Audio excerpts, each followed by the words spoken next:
apologize if that's appropriate. Try to ask them what they need.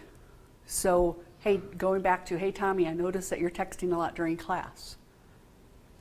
And then listen.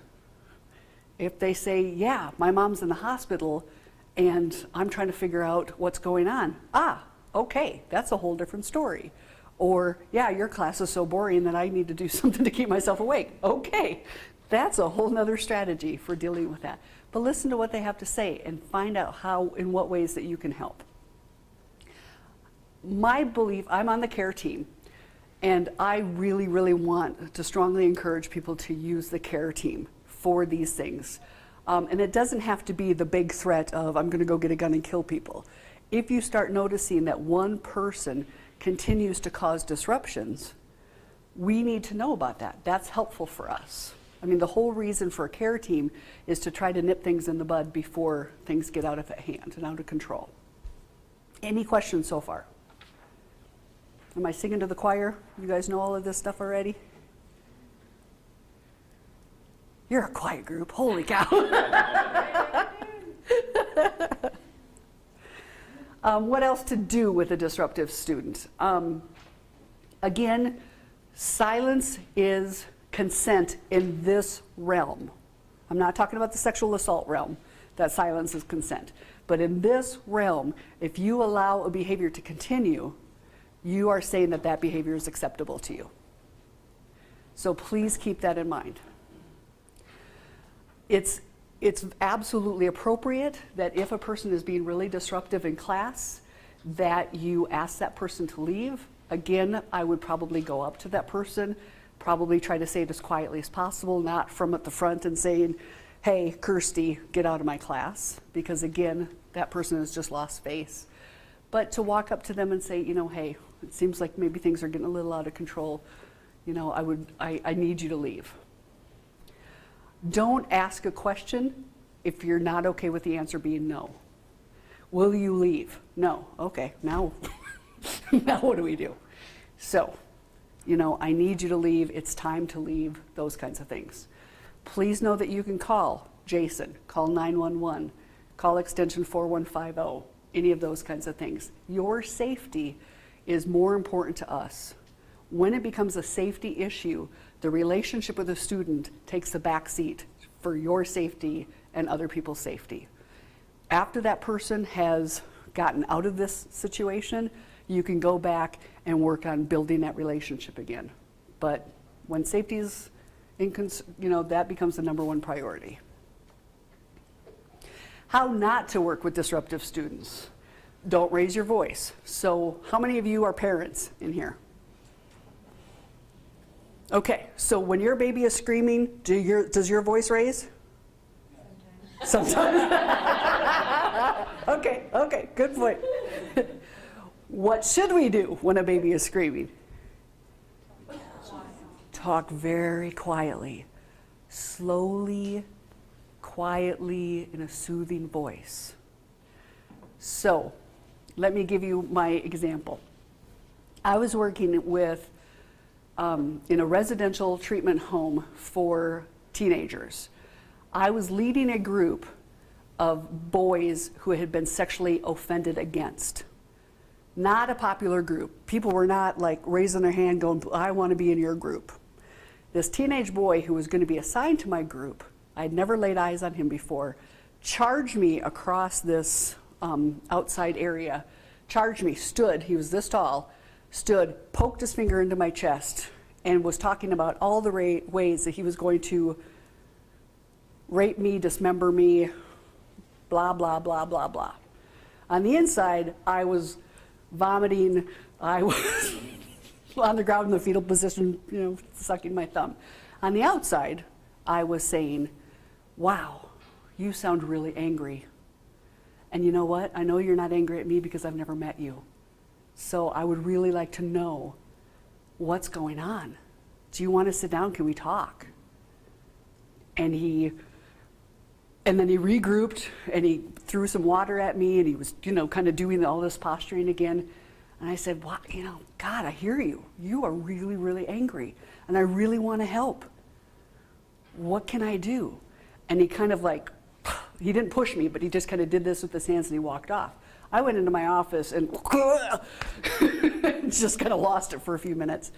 But that's kind of the goal. We can have our internal reactions, but our external reaction needs to be in those kind of situations when possible. And I know that it's not possible for everybody in every circumstance, but to sit there and just like talk with them and using the person's name a lot helps, because that is so inborn to them that it usually kind of grounds them, it usually kind of centers them.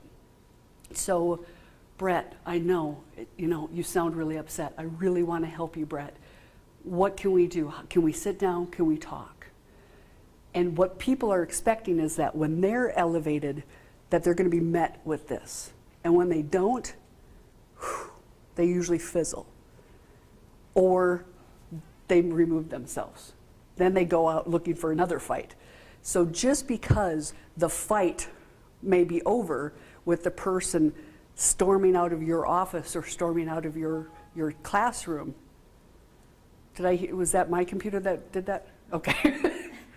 So you may think, okay, that person, if they stormed out, they're still a danger. So I would still like you to place the call and say, hey, Jason, this person that seems really upset, they just stormed out of my office. Will you please go get eyes on him or her or whatever? Does that make sense? Don't take a homicidal person to my office, please. You look surprised. Well, where else would I take him? I don't want to be alone in an office with a homicidal person any more than you do. So take him to Jason's office if you want. But so think about like, okay, who is the best person? If somebody is violent and those kinds of things, I'm not the best person. I don't have a gun. I don't have the ability to arrest somebody. I don't have the ability to escort somebody off the campus. But if somebody is suicidal, I'm the gal. So, bring them my way. But a homicidal person or somebody who's threatening violence, that's a Jason issue for sure. Don't tell people to calm down. If any of you have been told to calm down in your life and it worked, and you calmed down, raise your hand. Yeah. It is not effective. Most of us, calm down. I will not calm down. That is our instant response. So please remove that from your vocabulary. Don't do empty threats.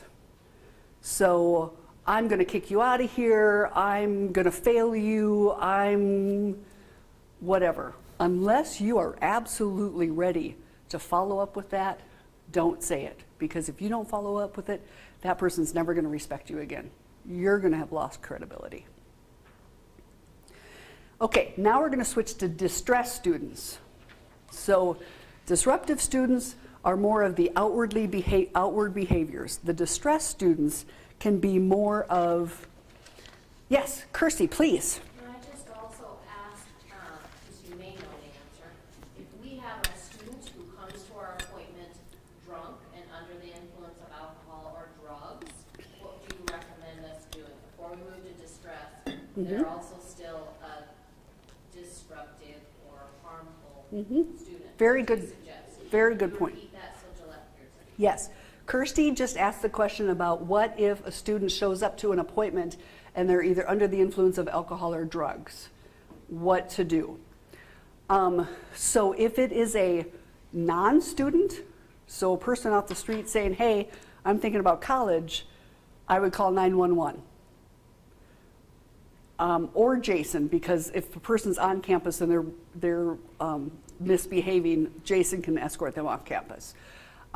If it is a student of Sheridan College, it is against the code of conduct. It becomes a student code issue, and I would call Jason. Absolutely. Did I have the right answer? Correct. Okay. I think a lot of people don't like to call because they don't want to get the student in trouble. Right. We need to understand that's not our expectation here at the college. Right. Exactly. And gosh, I mean, if a person shows up in the middle of the day drunk, that's not normal, happy, healthy behavior. I mean, that that's a pretty significant issue. I mean, it takes somebody years of being an alcoholic to start going to appointments under the influence. You know, I mean, I would say that's quite a while into an addiction for somebody to do that. So yeah, it definitely shows that there's an underlying issue. We want to get that student help. So try not to think about it as getting that person in trouble, but trying to get that person help. So distressed students. So this is these are students who, well, let me kind of take a step back. So in your packet, there's, I think on one of the back pages, there's a kind of a colored sheet. Yes, orange, red, green, yellow. This is what the care team uses to determine where a person is. So we try to know what a person's baseline level is. So I'm going to say myself, okay, I am a pretty gregarious, optimistic, friendly, you know, kind of a person. If I start walking around, hi Sharon, you're going to notice a difference. That is going to be off of my baseline. So we do kind of do that with each other. When we've been working with other people long enough, we kind of know. We don't put it in these terms, we don't use this vocabulary, but we know each other's baseline. And then when a person goes off of that baseline, that's important.